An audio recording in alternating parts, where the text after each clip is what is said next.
안녕하세요. 재미있는 신학 이야기 신학 파트를 맡은 조병수 교수입니다. 오늘도 여러분 오신 것 반갑습니다.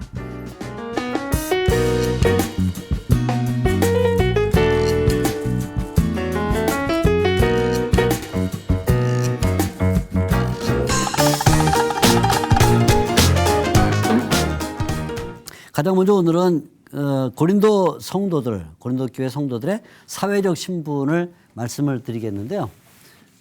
사회적 신분. 자, 이 고린도 교회의 성도들은 도대체 어떤 사람들이었을까요?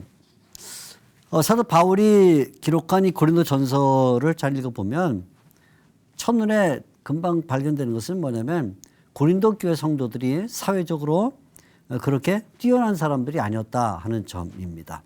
그래서 그걸 어떻게 할 수 있냐면 이제 1장 26절에서 28절까지 말씀을 보면 고린도 교회를 하나님이 부르셨을 때 그들이 어떤 사회 신분에 있었는가 하는 것을 말을 해주고 있는데 26절, 1장 20절 이렇게 말하고 있어요. 형제들아 너희를 부르심을 보라. 육체를 따라 지혜로운 자가 많지 않다. 말은 뭐냐면 결국 학식이 있는 사람들이 많지 않다. 그런 말이 되겠죠.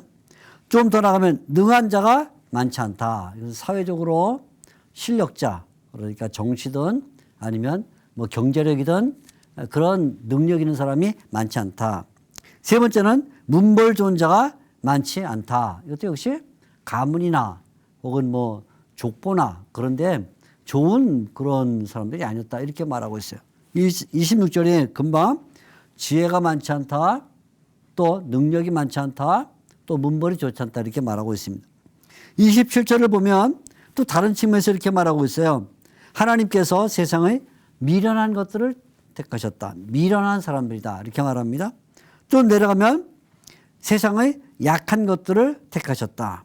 또 28절 천한 것들과 멸시받는 것들과 없는 것들을 택하셨다. 이렇게 말해주고 있어요. 그러니까 이렇게 보면 이 고린도 교회에 속해 있는 성도들의 그 사회적 신분이 가문이나 아니면 학식이나 또는 경제력이나 이런 것도 부족하지만 또 이 사람들은 힘이 없고 약하고 이런 미련한 이런 사람들이었다 이렇게 말해서 결국 고린도 교회의 사회적 신분으로 말하자면 아마 그 고급한 인물들보다는 사회에 많이 소외된 그런 소외계층이 교회에 들어왔다 이렇게 볼 수가 있을 것 같습니다. 물론 이 말을 우리가 주의해야 되는데 그렇다고 해서 고린도 교회는 사회적으로 신분이 높은 사람은 한 명도 없었다 그런 말은 될 수가 없겠죠. 왜냐하면 고린도전서의 1장 14절이나 16절 같은 부분들을 보면 실제로 이름이 언급되면서 회당장이라는 사람도 있고요. 예를 들면 1장 14절 그리스보와 가이오 뭐 이런 사람들 이 사람들은 사실은 사회적으로 상당히 신분이 높은 사람일 가능성이 높습니다. 그래서 전혀 그 하층민만 있었다 이렇게 볼 수 없고 마지막 이제 16장 그 끝부분에서 사도 바울이 인사를 할 때 여러 사람들을 인사하는데 특별히 그 19절에 보게 되면 16장 19절 아굴라 브리스길라 뭐 이런 사람들이 나와요. 근데 이런 아굴라나 브리스길라 이런 사람들은 대부분 그 경제력이 상당히 있던 그런 사람들이었죠. 그러니까 고린도 교회는 많은 사람이 좀 이렇게 소외된 계층이 있었다 할지라도 또 그 중에는 어느 정도 부유한 또는 상류 계층의 사람들이 있었다는 것도 부인할 수는 없겠습니다. 한 가지 중요한 것은 이제 이 고린도 교회는 본래 노예였다가 자유를 얻은 그런 사람들도 있었다 이런 그 인상을 받습니다. 7장 21절 말씀을 보면 이런 말이 있어요. 7장 21절 네가 종으로 있을 때 부르심을 받았느냐 이런 말이 나와요. 네가 종으로 있을 때 부르심을 받았냐. 그 말은 무슨 말이냐면 결국 고린도 교회는 종 또는 노예 계급의 사람들도 있었다는 말이죠. 12장 13절도 역시 중요한데요. 12장 13절을 보게 되면 성령으로 세례를 받아서 그리스도의 한 몸을 이룰 때 거기에는 자유자도 있지만 종도 있다 이렇게 말합니다. 12장 13절 우리가 유대인이나 헬라인이나 종이나 자유인이 한 성령으로 세례를 받아 한 몸이었다 이렇게 말하고 있어요. 그러니까 우리는 심지어 이 소외계층뿐만 아니라 아주 하층민들도 있었다라는 그런 인상을 받게 되는 거죠. 그러면서 역시 어느 정도의 상류계층과 상류계층 그리고 또 부유한 사람들도 있었다 이런 느낌을 고린도전서에서 받을 수가 있습니다. 이게 고린도전서의 교인들은 상당히 다양한 분포가 돼 있었다 이렇게 볼 수가 있겠죠. 자, 이제 이보다 더 중요한 얘기를 좀 드려야 되는데요. 그것은 뭐냐면 고린도 교회가 가지고 있었던 어떤 영적 상황이죠. 영적 상황. 이것은 이제 사회적 신분을 말한다면 그러면 그들은 영적인 상황은 어땠는가? 영적 상황. 이거 보게 되는데 사도 바울이 이 고린도 교회를 설명하면서 고린도 교회는 아직도 어린아이와 같다 이렇게 설명을 해요. 3장 1절에 보면 이 고린도 교회에 대하여 아주 단적인 얘기를 하면서 이렇게 말합니다. 형제들아 내가 신령한 자들을 대함과 같이 너에게 말할 수 없어서 육신에 속한 자 곧 그리스도 안에서 어린아이들을 대함과 같이 한다 이렇게 말. 그러니까 이 말씀 그러니까 3장 1절에 한마디로 말하면 이 고린도 교회 성도들은 어린아이와 같다 하세요. 어린아이와 같다. 어린아이. 얼마나 그 충격적인 얘기예요. 고린도 교회가 굉장히 큰 교회고 또 사도 바울이 편지를 보낼 정도로 이렇게 훌륭한 교회였는데 바울이 이 교회를 가리켜서 한마디로 말하려면 뭐라고 말해야 되냐. 어린아이와 같다 하세요. 어린아이와 같다.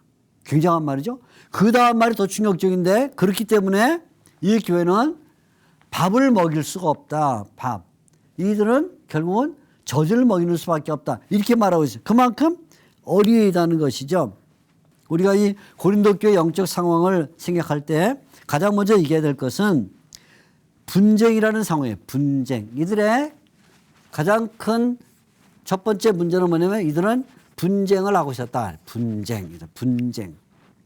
자, 이 분쟁이란 말은 무슨 얘기냐면 성도들이 서로 나뉘어서 나는 누구에게 속했다. 나는 누구에게 속했다. 이렇게 말한다는 거예요. 1장 12절에 나오는 말인데 이렇게 말합니다.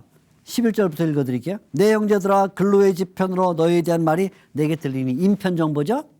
인편정보. 곧 너희 가운데 분쟁이 있다는 것이라. 분쟁이 있다. 뭐라면 내가 이것을 말하거니와 너희가 각각 이르되 나는 바울에게 어떤 사람 바울에게 나는 아볼로에게 나는 게바에게 그러니까 어떤 사람은 나는 다 필요 없다. 나는 그리스도에게 속했다라는 사람까지 생겼다는 거예요. 분쟁이 생기는데 누구 때문에 분쟁이 생기냐면 지도자를 중심으로 해서 지도자를 중심으로 해서 분쟁이 생겼다는 거예요. 어떻게 해요? 바울 또 아볼로 또 게바는 누구죠? 베드로죠. 베드로 이런 지도자를 놓고 분쟁이 생겼다는 거예요. 1장 12절에 나오는 말입니다. 분쟁이 생겼다. 도대체 이 분쟁이 왜 생겼을까요? 아마 쉽게 말하면 지도자들을 너무 존경하다 보니까 아니면 지도자들을 너무 사랑하고 또 그 뜻을 따르려다 보니까 바울을 존경하는 사람들은 바울이 옳다. 아볼로를 존경하는 사람들은 아볼로가 맞다. 아니면 베드로 게바를 존경하는 사람들은 베드로가 훌륭하다. 이렇게 말하면서 결국 분쟁이 생긴 것이 아닐까 이렇게 볼 수 있습니다.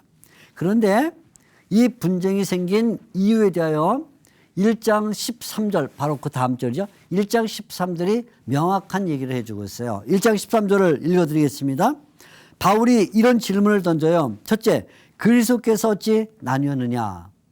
둘째, 바울이 너희를 위하여 십자가에 못 박혔으며. 셋째, 바울의 이름으로 너희가 세례를 받았느냐. 이렇게 말합니다. 그러니까 이 분쟁이 일어난 원인이 1장 13절에 제시가 되는데 세 가지 질문이 나오고 있죠. 세 가지 질문. 이 세 가지 질문을 잘 분석해 보면 분쟁이 나온 이유를 알게 되는 첫째는 그리스도를 나눈다. 그리스도를 나눈다. 그리스도를 나누고 있어요. 그죠? 두 번째는 그리스도 누구의 이름으로 누구를 위하여 십자가에 못 박혔냐 이렇게 말해. 바울이 너를 위하여 십자가에 못 박혔냐. 누가 십자가에 못 박혔는가? 누가 십자가에 못 박혔는가? 세 번째는 누구의 이름으로 세례를 받았는가 하는 세 가지 문제를 얘기를 해주고 있어요. 첫째는 그리스도를 나누고 있다. 이 말은 이런 말이 되겠죠. 결국은 바울이 일한 그 내용이 좀 다르고 아볼로가 이런 게 좀 달라요. 그래서 나중에 3장 5절에 가게 되면 이 바울이 한 일과 그리고 아볼로가 한 일을 좀 다르게 설명해요. 3장 6절 이렇게 말합니다. 나는 심었고 아볼로는 물을 주었다. 그러니까 바울은 주로 사역이 심는 작업이라면 그 심어놓은 식물에 대해 물을 주는 것은 아볼로가 한 일이에요. 근데 어떤 사람들은 심는 사람이 중요하다, 물을 주는 사람이 중요하다면서 그리스도를 나눴다. 그러니까 그리스도를 나누고 있다. 그런 말이죠. 둘째는 뭐냐면 바울이 너희를 위하여 십자가에 못 박혔냐고 말할 때 이 성도들은 누구의 수고가 더 크냐 하는 것을 가지고 논의할 때 바울 선생님이 십자가에 못 박히셨어. 아니야 아볼로 선생님이 십자가에 못 박히셨어. 하고 다퉜다. 그러니까 결국 이 분쟁은 왜 생기냐면 사역자의 수고를 너무 존중히 여기다 보니까 생긴 그런 문제라는 것이죠. 이때 사도 바울은 이렇게 대답을 했어요. 심는 사람이나 물 주는 사람은 아무것도 아니다. 이렇게 말했어요. 3장 5절과 6절에 나오는 말씀이죠. 세 번째 문제는 뭐냐면 누구의 이름으로 세례를 받았냐예요. 어떤 사람들은 바울이 세례를 줬고 어떤 사람은 아볼로가 어떤 사람은 게바가 세례를 줬을 때 나는 바울에게 세례 받았어. 나는 아볼로에게 세례를 받았어 하면서 다투게 됐다는 것이죠. 그때 바울이 우리는 세례를 주라고 온 것이 아니다. 우리는 그리스도를 전파하라고 온 것이다. 하고 말하면서 이 문제를 해결을 하고 있어요. 그래서 사도 바울이 1장 16절에 이렇게 말하고 있죠.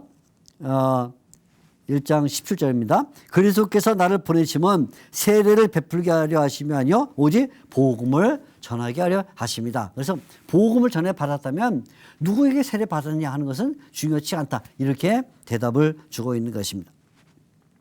자, 이렇게 가장 먼저 이 고린도 교회에 나타난 영적 문제점은 분쟁이었는데 두 번째 문제점은 뭐냐면 음행이에요. 음행. 자, 음행은 5장 1절부터 나오는 유명한 구절이죠. 그래서 5장 1절에 이제 지난 시간 말씀드린 것처럼 소문 정보가 이제 나오고 있는데요. 이렇게 말해. 너희 중에 5장 1절 심지어 음행이 있다함을 들으니 그랬죠.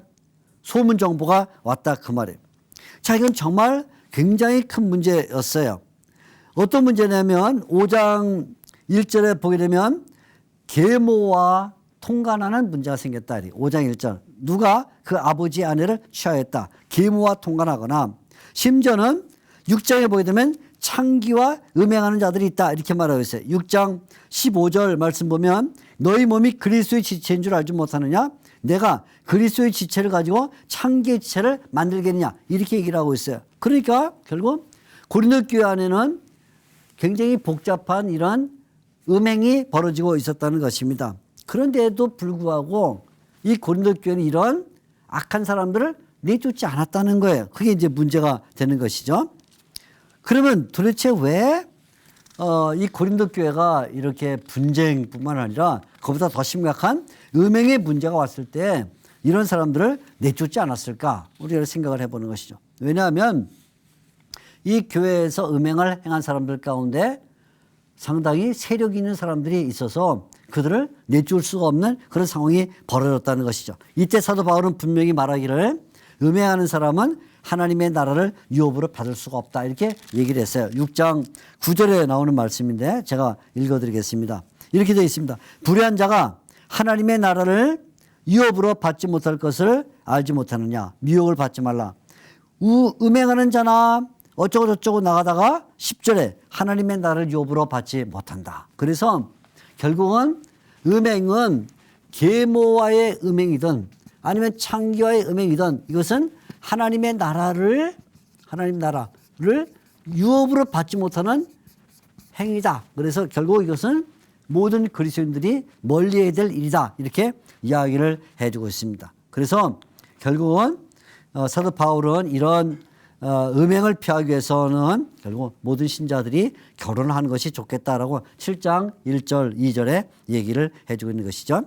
세 번째 이 영적 상황은 첫째는 분쟁, 둘째는 음행, 세 번째는 소송사건이에요. 소송사건. 이 소송사건이라는 말은 신자가 신자에 대하여 교회 안에서 벌어진 소송사건을 말해주고 있는데 교회 안에 여러 성도가 함께 살면서 A와 B라는 신자 사이에 소송사건이 벌어졌다는 것입니다.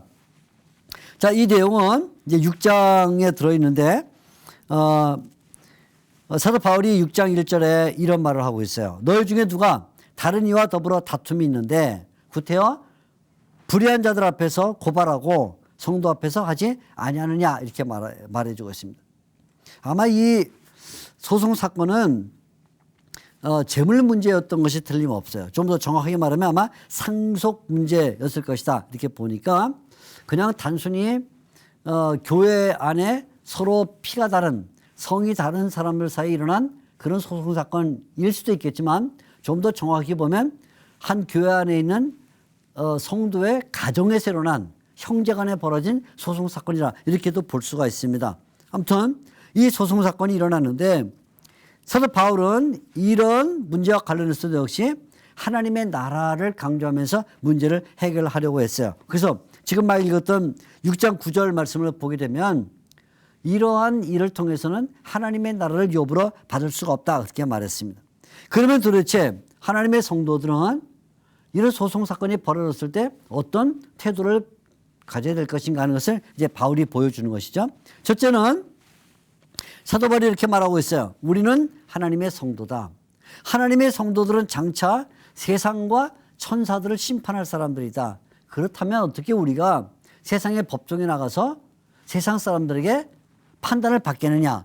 6장 2절과 3절에 보면 세상 법정에 나가는 것은 옳지 않다. 세상 법정에 나가는 것은 옳지 않다는 것을 먼저 얘기를 해줘요. 왜냐? 우리는 나중에 세상 사람들을 심판하고 심지어는 천사들까지도 심판할 그럴 사람들이다. 그런데 어떻게 우리가 세상에 사는 동안에 법정에 나가서 판단을 받겠냐. 그런 말이 되겠죠. 두 번째는 그러므로 교회 안에서 지혜로운 자를 찾아서 이런 문제를 해결하는 것이 옳다. 이렇게 말해주고 있어요. 그래서 두 번째 내용은 뭐냐면 교회 안에서 해결하라. 교회 안에서 해결. 이걸 강조해주고 있어요. 교회 안에서 이것을 해결할 수 있는 사람을 찾아내는 것이 좋겠다. 이런 말이 되겠죠. 근데 만일에 그러나 교회 안에 이 문제를 해결해 줄 수 있는 사람이 없다 그러면 어떻게 하겠어요? 그렇죠. 뭐 모든 교회가 다 이런 지혜 있거나 법적인 일에 밝거나 그러진 않을 테니 그럴 때는 차라리 손해를 봐라. 그러면 손해를 봐라. 그래서 6장 7절에 보게 되면 형제들 사이에 소송을 해서 서로 치고 받고 싸우는 것보다는 차라리 불의를 당하고 또 차라리 속는 것이 낫다. 그렇게 말을 해주고 있습니다. 6장 7절에서 결국 교회 안에서 해결하는데 교회 안에서 해결 그것이 안 될 경우에는 불의를 당해라. 차라리 손해를 당해라. 이것을 강조를 해주고 있는 것이죠. 이게 이제 결국은 하나님의 성도들이 세상에 사는 동안에 어떤 법적 문제가 생겼을 때 해결해야 될 한 방도를 우리에게 보여주고 있습니다.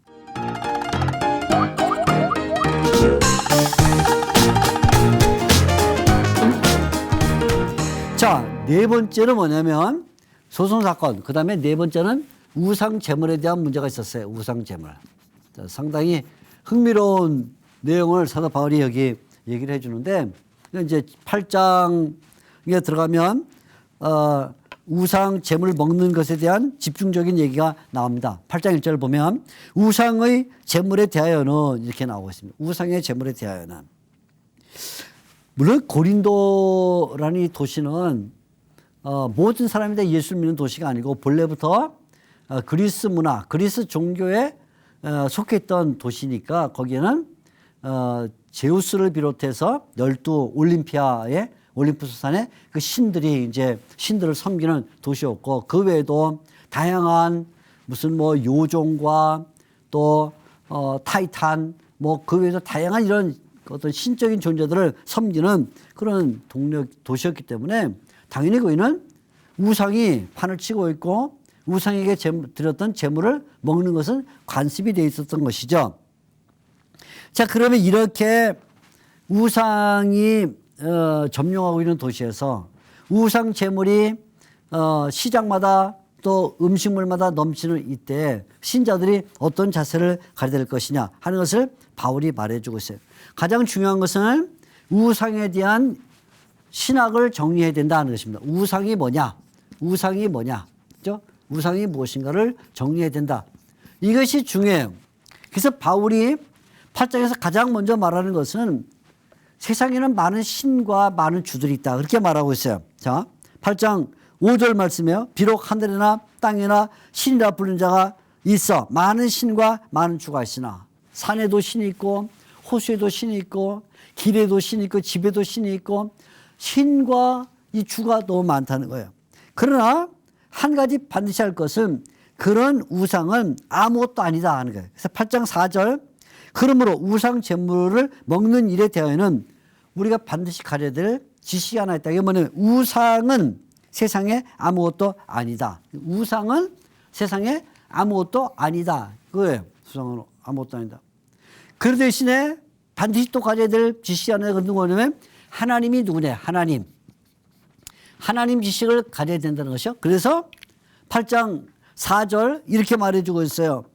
우상은 아무것도 아니지만 하나님은 한 분밖에 없다. 한 분밖에 없다. 그래서 이 내용을 8장 6절에 좀 더 말하기를 하나님은 한 분이시다. 우리 아버지시다. 예수님도 한 분이시다. 이렇게 말하면서 우상 제물을 생각할 때, 자, 앞에 우상 제물이 있으면 우상은 아무것도 아니다.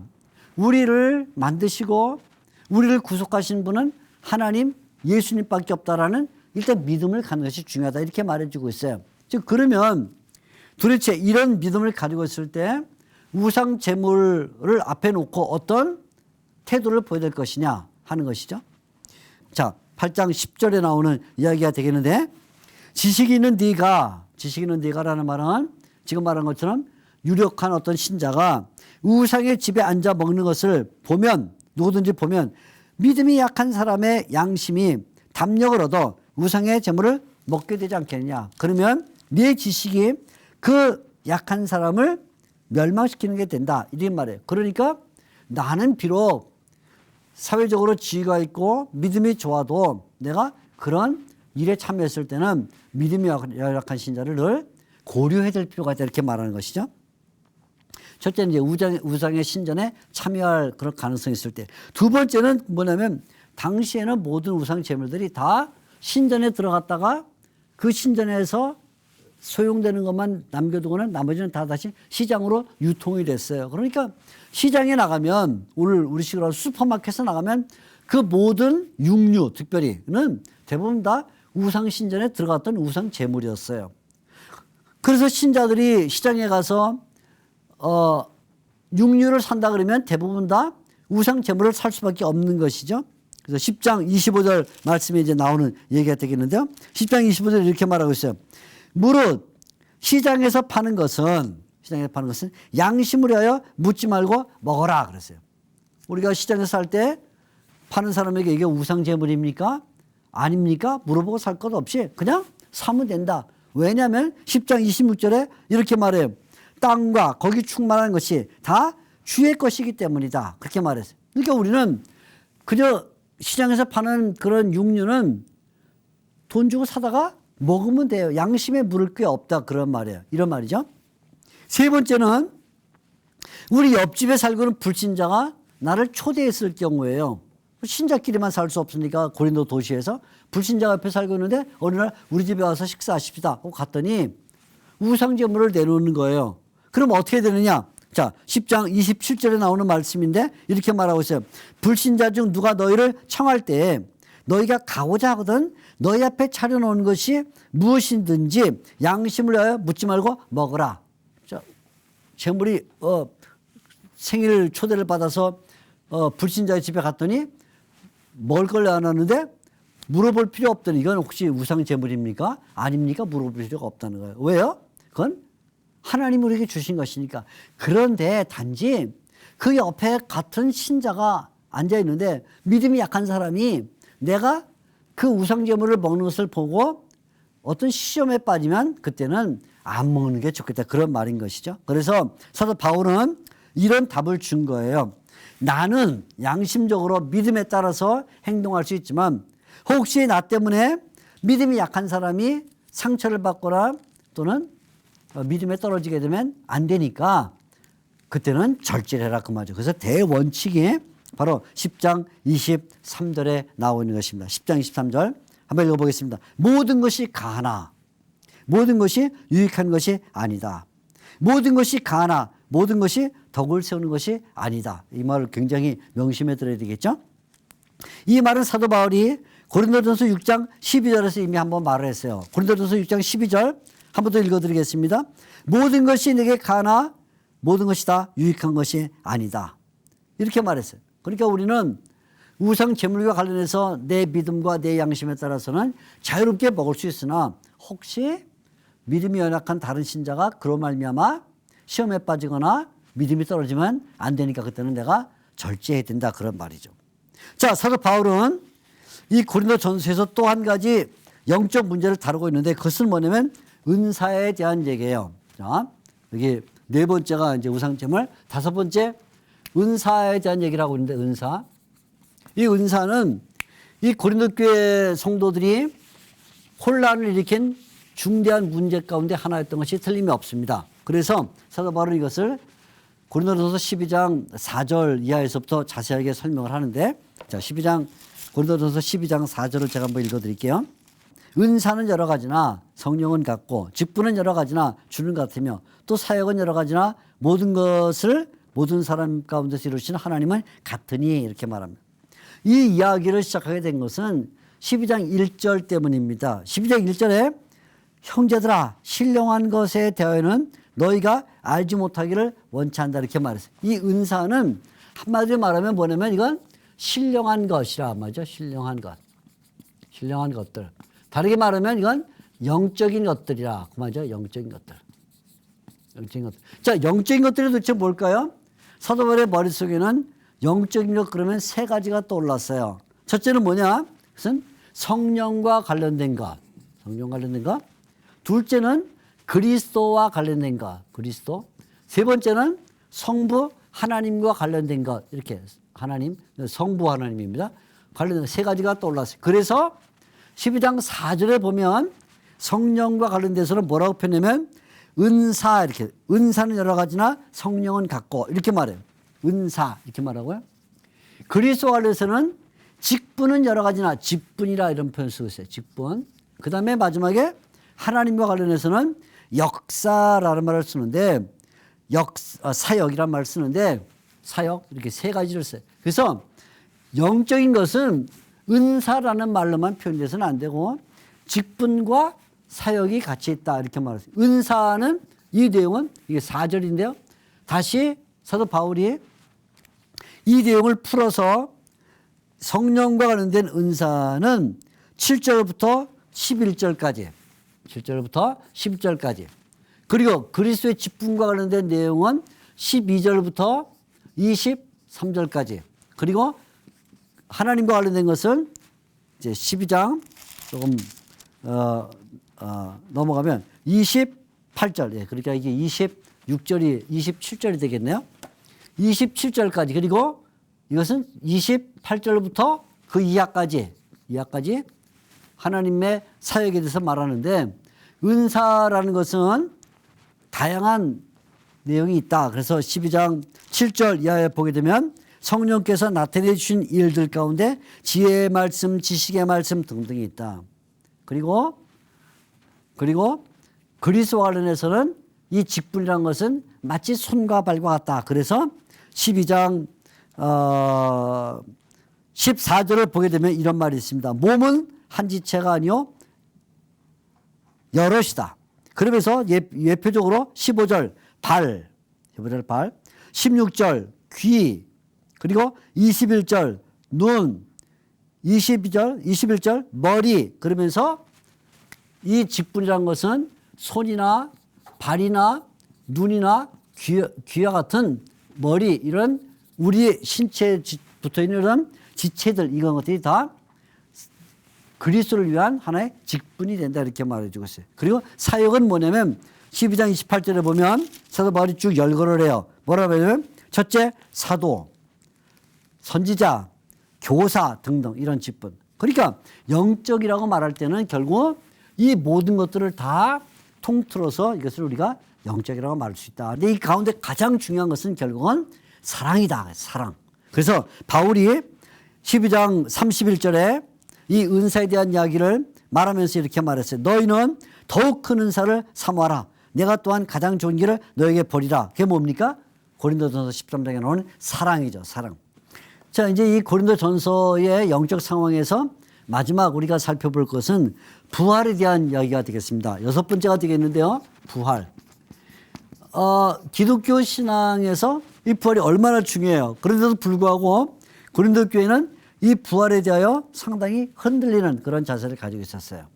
왜 흔들렸냐면 두 가지 때문인데 첫째는 부활의 역사성에 대한 의심이었어요.